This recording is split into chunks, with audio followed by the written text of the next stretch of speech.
టీవీకి స్వాగతం.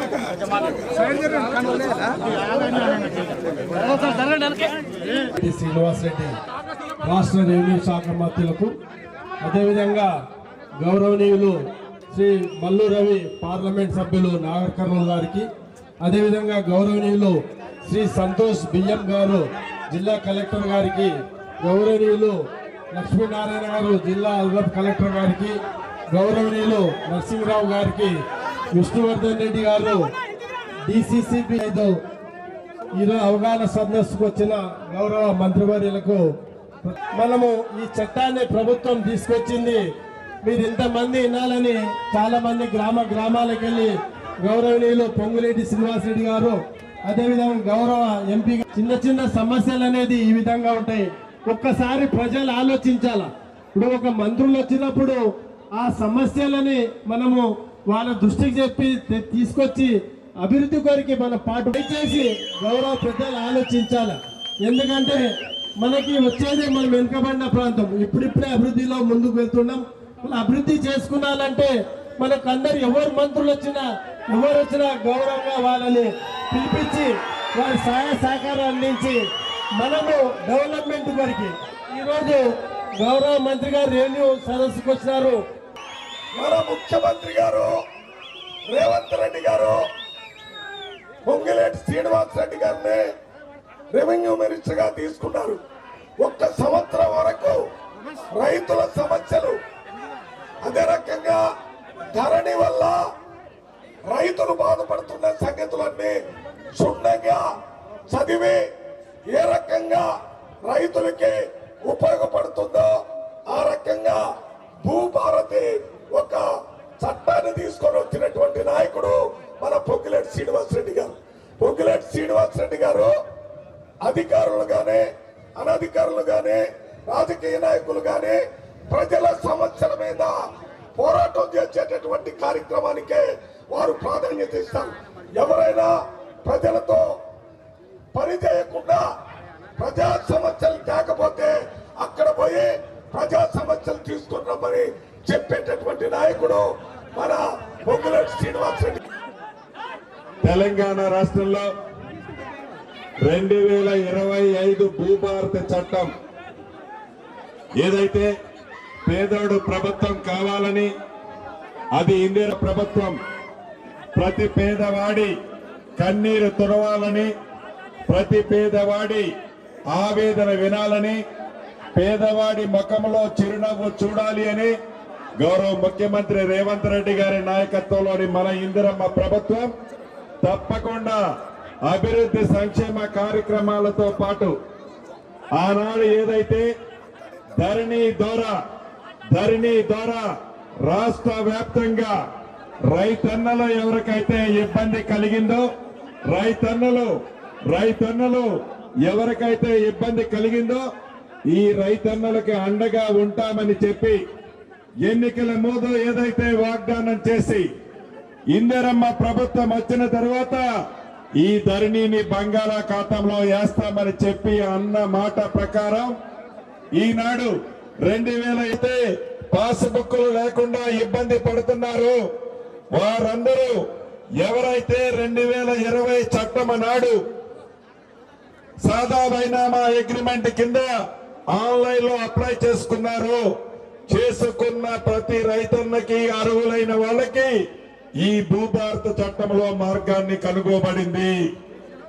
అంతేకాదు కొంతమందికి పేర్లు తప్పుపడ్డా, సర్వే నెంబర్లు తప్పుపడ్డా, భూమి ఏరియా తప్పుపడ్డా, ఇతరత్ర ఈ వివిధ కారణాల చేత ఆనాడు ప్రజలు చెప్పులు అరిగిందాక ఎంఆర్ఓ ఆఫీసుల చుట్టూ, ఆర్డీఓ ఆఫీసుల చుట్టూ, కలెక్టర్ల ఆఫీసుల చుట్టూ పెట్టిన అప్లికేషన్ పెట్టకుండా, అప్లికేషన్ పెట్టినప్పుడల్లా 1000 రూపాయలు ఫీజు కట్టేవాళ్ళు.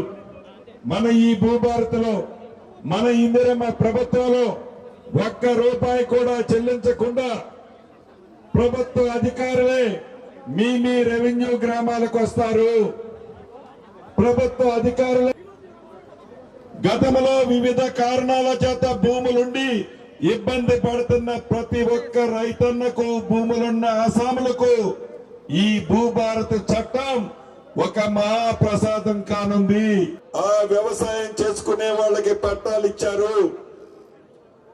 ఇంకా కొంతమందికి పట్టాలు ఇవ్వకుండా కూడా కొన్ని దశాబ్దాలుగా సాగు నిజంగా వెంకట్రావు గారు అనే ఒక రైతు, వారి కుటుంబం ఈ 6 ఎకరాలు సాగులో ఉంది. గతం నుంచి పాస్బుక్ ఉంది.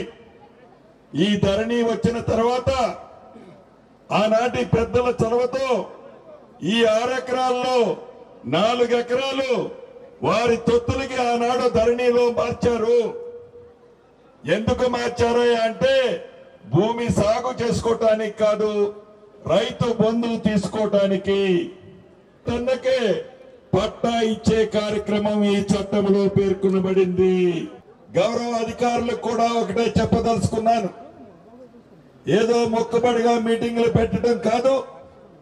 గౌరవ కలెక్టర్ గారు మీ జిల్లాలోని ప్రతి మండలానికి కనీసం అవగాహన సదస్సులో ఒక పూటైనా ఉండాలి, వారికి పూర్తి అవగాహన కల్పించాలి.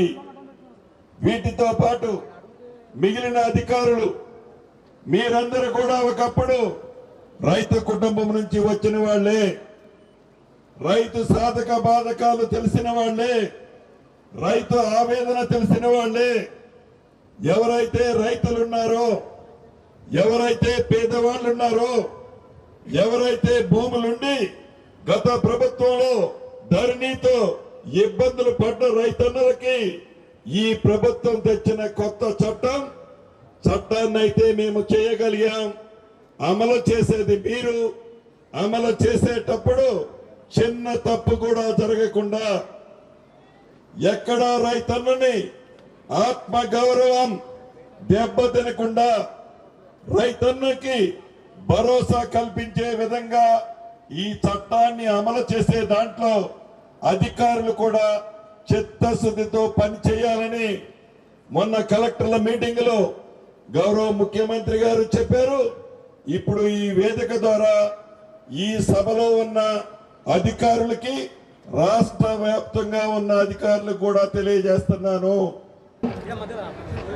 రెవెన్యూ, గృహ నిర్మాణ, సమాచార శాఖ మంత్రివర్యులు పొంగులేటి శ్రీనివాస్ రెడ్డి గారికి, పార్లమెంట్ సభ్యులు డాక్టర్ మల్లు రవి గారికి, ఎమ్మెల్యే గారు శ్రీ కృష్ణభవన్ రెడ్డి గారికి, మార్కెట్ యార్డ్ చైర్మన్ గారికి, లైబ్రరీ చైర్మన్ గారికి, అడిషనల్ కలెక్టర్ గారికి, ఇక్కడ ఉన్న అందరికీ కూడా నమస్కారం.